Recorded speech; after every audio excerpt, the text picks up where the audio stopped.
কুলসুম, এই কুলসুম, তুই কি কালা হয়ে গেছিস? কতক্ষণ ধরে ডাকছি তোকে। জি আম্মা, আমি রান্না করেছিলাম, হুকুম করুন। রান্নাঘরে ছিলি মানে? আমার এই মখমলের সোফায় ধুলো কেন? এই যে কুশনের কোনায় এক চিমটি ময়লা দেখা যাচ্ছে, এটা কি তোর চোখে পড়ে না? জানিস এই সোফা সেট আমি বিদেশ থেকে আনিয়েছি। তোর 14 পুরুষের ভাগ্য বিক্রি করলে এর একটা পায়া কেনার ক্ষমতা হবে না। আর তুই এর যত্ন নিচ্ছিস না। ভুল হয়ে গেছে, আমি এখনই পরিষ্কার করে দিচ্ছি। আসলে সকাল থেকে কাজের চাপে। চুপ, একদম অজুহাত দিবি না। তোরা গরিবরা হলে অলস আর ফাঁকিবাজ, কাজের নাম নেই, শুধু খাবার ধান্দা। শোন, আজ দুপুরের রান্নায় যদি পোলাওয়ের চাল একটুও গলে যায়, তবে এই মাসের বেতন তো পাবি না, উল্টো বাড়ি থেকে বের করে দেব, মনে থাকে জানো। সকাল সকাল আবার শুরু করলে সাদিয়া? মেয়েটা তো কাজই করছে, এত চেঁচামেচি করলে বাড়ির বরকত থাকে না। থামো তো তুমি, তোমার এই দয়া দাক্ষিণ্য ব্যবসার অফিসে দেখাও। আমার ঘর আমি কিভাবে চালাবো সেটা আমাকে দেখাতে এসো না।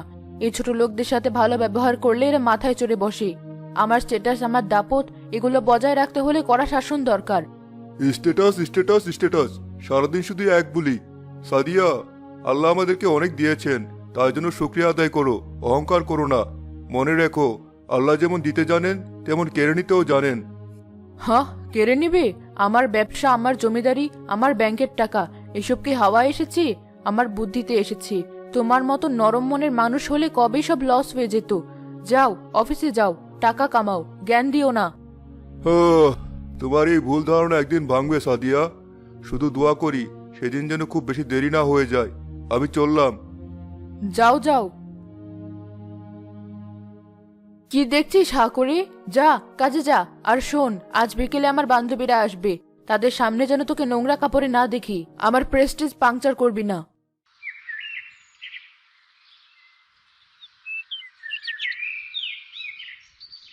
সৃষ্টিকর্তা, চাল তো একদম শেষের পথে। আজ দুপুরটা কোনো মতে পার হবে, কিন্তু রাতে সোহেল ফিরে কি খাবে? মানুষটা সারাদিন রোদে পড়ে হাড় ভাঙা খাটুনি খাটে। নাইলা, আছো নাকি ঘরে?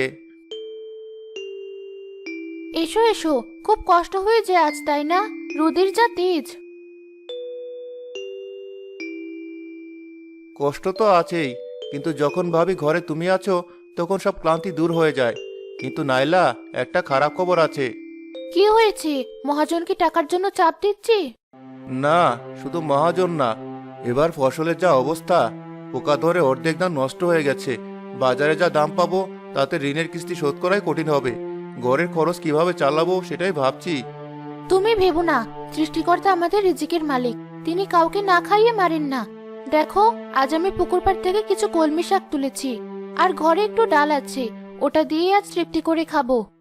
তোমার এই হাসি মুখটাই আমার শক্তি নাইলা।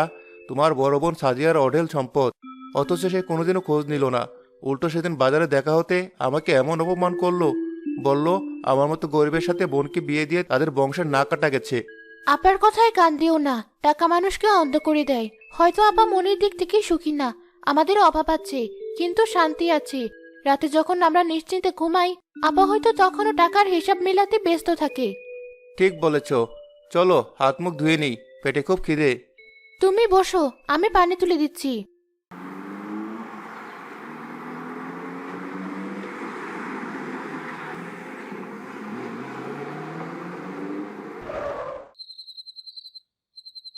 আরে, এ তো দেখি আমার হতভাগী বোন নাইলা।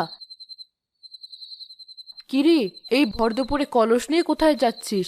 স্বামীর ঘরে তো খুব সুখে আছিস মনে হয়, চেহারার কি হাল হয়েছে দেখেছিস? কেমন আছো তুমি? দুলাভাই ভালো আছেন? আমার কথা বাদ দে, আমি রাজরানীর মতো আছি, কিন্তু তোর এই মলিন শাড়ি আর রোদে পোড়া চেহারা দেখে আমারই লজ্জা লাগছে। গ্রামের মানুষ কি বলে জানিস? বলে সাদিয়ার বোন হয়েও ভিখারির মতো জীবন কাটায়। তুই কেন আমার বাড়িতে আসিস না? কিছু পুরনো কাপড় চোপড় তো দিতে পারি। আপা, সৃষ্টিকর্তা আমাকে যা দিয়েছেন তাতেই আমি খুশি। আমার স্বামীর হালাল রোজগারে আমি তৃপ্ত। অন্যের দয়া বা পুরনো কাপড়ের আমার দরকার নেই। ওরে বাবা, পেটে ভাত নেই অথচ মুখে বড় বড় বুলি, একেই বলে গরিবের ঘোড়া রোগ। শোন, তোর ওই কৃষকের সাথে ঘর করে তোর জীবনটা মাটি হয়ে গেল। আমার কথা শুনলে আজ তুইও হীরা জহরত পড়তি। হীরা জহরত দিয়ে কি শোক কেনা যায় আপা? তুমি হয়তো অনেক উঁচুতে আছো, কিন্তু মাটির নিচের খবর রাখো না। সাবধানে থেকো আপা, অতিরিক্ত ভারে যেন নিচুতে পড়ে না যাও। চুপ কর বেয়াদব, আমাকে জ্ঞান দিবি না। আমার সময় নেই তোর সাথে রাস্তায় দাঁড়িয়ে এত কথা বলার। যা পানি টানতে থাক, ওটাই তোর ভাগ্য।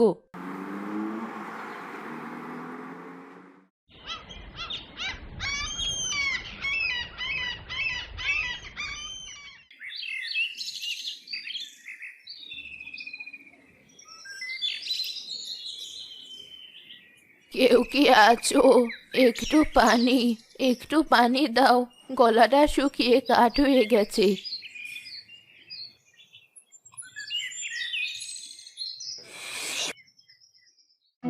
এ কি, কে তুই? সাহস তো কম না, বিনা অনুমতিতে আমার বাগানে ঢুকেছিস?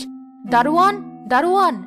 মা, রাগ করো না, আমি চোর নই, আমি একজন অসহায় বৃদ্ধা। 2 দিন ধরে পেটে কিছু পড়েনি, রোদ আর তৃষ্ণায় আমি মরে যাচ্ছি। মা, আমাকে 1 গ্লাস পানি দাও, সৃষ্টিকর্তা তোমার ভালো করবেন। উফ, কি দুর্গন্ধ তোর কাপড়ে! আমার দামি বিদেশি ফুলের বাগানের বাতাস নষ্ট করে দিলি। পানি চাস? পানি কি মাগনা আসে? তোদের মতো ভিখারিদের জন্যই দেশের এই অবস্থা। যা, ভাগ এখান থেকে। মা, এত বড় বাড়ি তোমার, এত সম্পদ, 1 গ্লাস পানিতে তোমার ভান্ডার কমবে না। দয়া করো মা, আমার জানটা বেরিয়ে যাচ্ছে। আবার তর্ক করছিস? নাটক করবি না আমার সামনে। আমি জানি পানি দিলে এরপর ভাত চাইবি, তারপর টাকা চাইবি। তোদের স্বভাব আমি চিনি। এই মুহূর্তে যদি বের না হোস, আমি জুতা খুলে মারবো। মা, অহংকার পতনের মূল। মানুষকে মানুষ মনে করো। আজ আমি ভিখারি, কাল তুমিও হতে পারো। কি, তোর এত বড় স্পর্ধা? আমাকে অভিশাপ দিচ্ছিস? দূর হ আমার চোখের সামনে থেকে, যা। সৃষ্টিকর্তা, তুমি এর বিচার করো।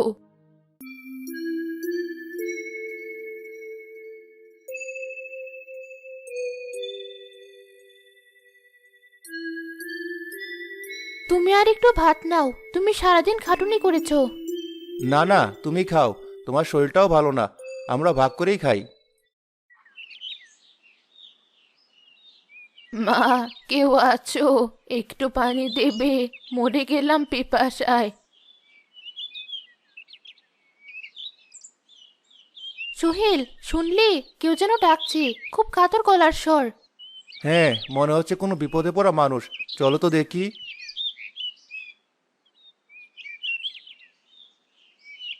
দাদিমা, আপনার তো খুব খারাপ অবস্থা, এই রোদে হাঁটছেন কেন? আসুন, আসুন, এই ছায়ায় বসুন। এই নিন দাদিমা, আস্তে আস্তে খান। তোরা আমাকে বাঁচালি, কত বড় বড় বাড়ির দুয়ারে গেলাম, কেউ 1 ফোঁটা পানি দিল না, উল্টো অপমান করে তাড়িয়ে দিল। তোদের মনটা খুব বড়। ছি দাদিমা, এটা তো মানুষের কর্তব্য। আপনি বিশ্রাম নিন। আপনার কি ক্ষুধা পেয়েছে? মিথ্যা বলবো না, 2 দিন ধরে কিছু খাইনি, পেটের নাড়ি ভুড়ি যেন জ্বলে যাচ্ছে। কিন্তু তোদের তো নিজেদেরই খাবার নেই মনে হচ্ছে। আমি তোদের ভাগের খাবার খাবো না। দাদিমা, মেহমান হলো আল্লাহর রহমত। আপনি না খেয়ে ফিরে গেলে আল্লাহ আমাদের উপর নারাজ হবেন। আমাদের যা আছে তাতেই সবার হয়ে যাবে। আপনি বসুন।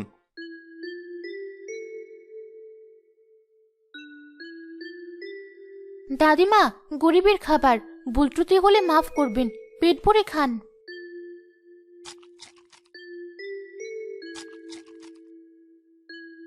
এত সুস্বাদু খাবার আমি অনেক দিন খাইনি। এ শুধু ভাত নয়, এ হলো ভালোবাসা। তোদের সংসারে অনেক অভাব, তাই না? অভাব তো আছেই দাদিমা, কিন্তু সৃষ্টিকর্তা যতদিন বাঁচিয়ে রেখেছেন, শুক্রিয়া। যাওয়ার সময় হয়ে এসেছে। আমি তো ভিখারি, টাকা পয়সা দেওয়ার সামর্থ্য আমার নেই। তবে এই নে, এটা আমার খুব প্রিয় একটা পুরনো মাটির হাড়ি। এটা ছাড়া আমার আর কিছু নেই, এটা তুই রাখ। কিন্তু দাদিমা, এটা তো আপনার স্মৃতি, আমি কেন নেব? রাখ মা, রাখ। এটা যত্ন করে ঘরের কোণে রেখে দিস। মনে রাখিস, সততা আর দয়া কখনো বিফলে যায় না। যে অন্যের পেট ভরালো, সৃষ্টিকর্তা তার ভান্ডার কখনো খালি রাখবেন না।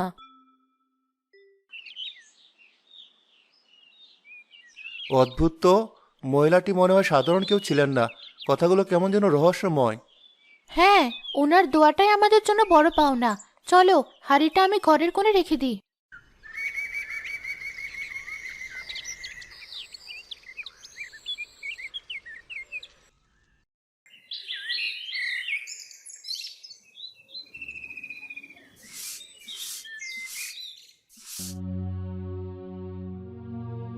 এ কি, আমি কি ভুল দেখছি? সোহেল, শুনছো? তাড়াতাড়ি ওঠো, সর্বনাশ হয়ে গেছে। নাকি ভালো কিছু হলো, কিছুই বুঝতে পারছি না। কি হলো? চোর ঢুকলো নাকি? সাপ? আরে না, এদিকে এসো, দেখো। সোহেল কাছে এসে দেখলো সেই মাটির হাড়ি আর নেই। তার জায়গায় বসে আছে একটি অপূর্ব সুন্দর সোনার কলস। কলসটি থেকে আলো ঠিকটি বের হচ্ছে। হায় আল্লাহ, এটা কি? এটা কি সোনা নাকি পিতল? এটা খাঁটি সোনা সোহেল। কালকে সেই দাদিমা, উনি সাধারণ ভিখারি ছিলেন না। উনি হয়তো সৃষ্টিকর্তার কোনো নেক বান্দা ছিলেন, আমাদের পরীক্ষা নিতে এসেছিলেন। আমরা পাশ করেছি নাইলা, আল্লাহ আমাদের সততার পুরস্কার দিয়েছেন। দাদিমা বলেছিলেন যে অন্যের পেট ভরালো আল্লাহ তার ভান্ডার খালি রাখেন না। সৃষ্টিকর্তা, তোমার দরবারে লাখ লাখ শুক্রিয়া। কিন্তু সোহেল, এই সম্পদ পেয়ে যেন আমাদের মনে অহংকার না আসে। এই ধন গরিব দুঃখীদের জন্য। ঠিক বলেছ। চলো, আজই আমরা এই কলস বিক্রি করে জমি কিনবো, ঘর ঠিক করব এবং গ্রামের অসহায় মানুষদের সাহায্য করব।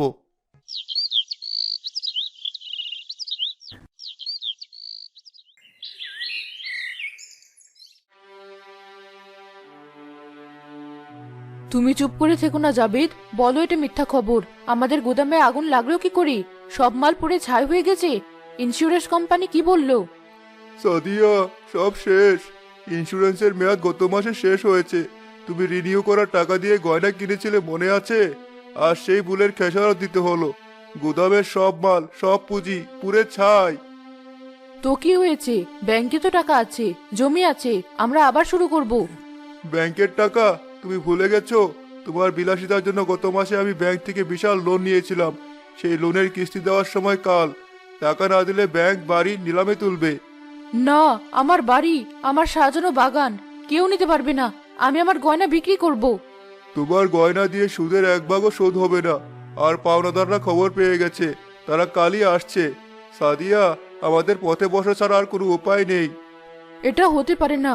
আমার এত শান শৌকত, এত দাপট, সব কি মিথ্যা ছিল? অহংকার সাদিয়া, অহংকার। তুমি মানুষের সাথে যে ব্যবহার করেছো, আজ তার ফল ভোগ করতে হচ্ছে। গ্রামের কেউ আজ আমাদের সাহায্য করতে আসবে না, সবাই মুখ ফিরিয়ে নিয়েছে। হ্যালো, কি? আমার শেয়ারের দামও পড়ে গেছে? তার মানে সব বাজে তো। কি হলো বলো? আমরা নিঃস্ব সাদিয়া। আজ রাতটুকুই বাড়িতে থাকতে পারবো। কাল সকালে পুলিশ এসে বাড়ি সিলগালা করে দেবে। আমাদের হাতে 1 টাকাও নেই। কাল কি খাবো তাও জানি না।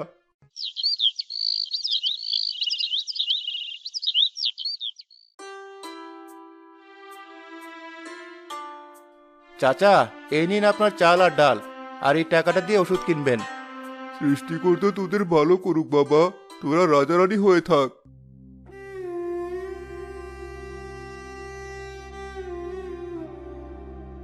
জাভেদ, আমি পারবো না। আমি নাইলার সামনে দাঁড়াতে পারবো না। আমি ওকে কত অপমান করেছি। ও কি আমাকে চিনবে নাকি গলা ধাক্কা দিয়ে বের করে দেবে? সাদিয়া, পেটের ক্ষুধার মাথার উপর ছাদ না থাকলে লজ্জা করে লাভ নেই। নাইলা ভালো মেয়ে, চলো দেখি। আপা, আপা তুমি?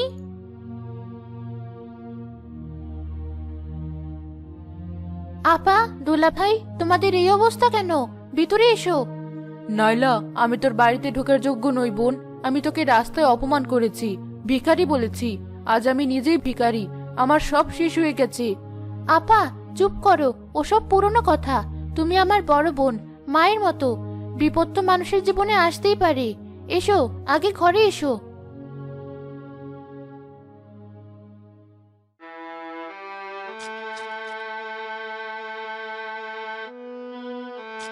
ভাইজান, চিন্তা করবেন না, আমরা আছি তো। নাইলা, এই ভাতের সাহায্যে এত বেশি তা আমি আগে বুঝিনি। আমি সেই বৃদ্ধা ভিখারিনীকে তাড়িয়ে দিয়েছিলাম। আজ আমি নিজেই এক মুঠো ভাতের জন্য তোর দরজায় দাঁড়িয়েছি। সৃষ্টিকর্তা আমাকে কঠিন শাস্তি দিয়েছেন। আপা, সৃষ্টিকর্তা যাকে ভালোবাসেন তাকেই পরীক্ষা নেন। এবং ভুল শুধরানোর সুযোগ দেন। তুমি যে নিজের ভুল বুঝতে পেরেছো এটাই বড় কথা। কিন্তু এখন আমি কি করব? আমাদের থাকার জায়গা নেই, ঋণের দায়ে সব গেছে। আপা, ভাইজান, আপনারা চিন্তা করবেন না। আল্লাহর রহমতে আমাদের কাছে যে সম্পদ আছে তা দিয়ে আপনাদের ঋণ শোধ করা যাবে। আর এই বাড়ি তো আপনাদেরও। আপনারা আমাদের সাথেই থাকবেন। সোহেল, তুমি আমাদের ঋণ শোধ করবে? এত টাকা, অথচ আমরা তোমাদের সাথে কত খারাপ ব্যবহার করেছি। দুলাভাই, টাকা মাটি, মাটি টাকা। টাকা আজ আছে কাল নেই, কিন্তু রক্তের সম্পর্ক আর ভালোবাসা সারা জীবনের। আমরা দুই বোন একসাথে থাকবো, এর চেয়ে বড় সুখ আর কি হতে পারে? আমাকে মাফ করে দে বোন, আমি অন্ধ ছিলাম। আমি ভেবেছিলাম টাকাই সব, কিন্তু আজ বুঝলাম তোদের এই ছোট ঘরে যে শান্তি ছিল, আমার প্রাসাদিতা কোনোদিন ছিল না। তোদের মনটাই আসল সোনা। আমি তোমাকে আগে মাফ করে দিয়েছি আপা। চলো, আজ থেকে আমরা নতুন করে জীবন শুরু করি। আর কোনো অহংকার নয়, কোনো ভেদাভেদ নয়। যাক, সব বিপদ তাহলে কেটে গেল।